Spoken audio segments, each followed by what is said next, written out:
তো বন্ধুরা আমি তো মামামের কি আজকে মেনু করেছি, মামামের জন্য কি রান্না করেছি সেটা তো দেখালাম। কি না একটাই পদ হয়েছে মামামের জন্য। তো আমি ভাবলাম কি মামামের ভাতটা তো আমি রেডি করে নিয়েছি, তো ওদিকে ঘুমিয়ে পড়েছে যার কারণে খাওয়াতে পারিনি। তো আমি ভাবলাম যে আমাদের জন্য কি রান্না করেছি সেটাও তোমাদের সাথে শেয়ার করি। আমাদের জন্য আজকে কি হয়েছে চলো তোমরা দেখতে থাকো। আর আজকে যেগুলো হয়েছে আমাদের বাড়িতে না, এটা বেশিরভাগ মানুষের বাড়িতেই খুব পছন্দের খাবার, এটা সবাই খেতে খুব ভালোবাসে। তো দেখাই, এই যে ফার্স্টেই দেখো ভাত আছে, সাথে এদিকে আছে এটা কি বলো তো, তেল বেগুন। এটা খেতে না সেই লাগে, পেঁয়াজ কাঁচা লঙ্কা এটা দিয়ে তেল বেগুন করা হয়েছে মাছের তেল দিয়ে।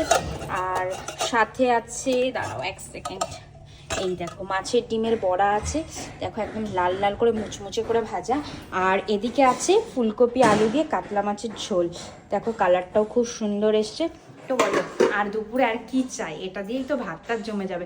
আর বেশি কিছু না, মাছের তেলটা যেটা বেগুন দিয়ে ভাজা হয়েছে সেটা দিয়েই পুরো এক থালা ভাত আরামসে খাওয়া যাবে। তোমাদের কি মেনু হয়েছে সেটা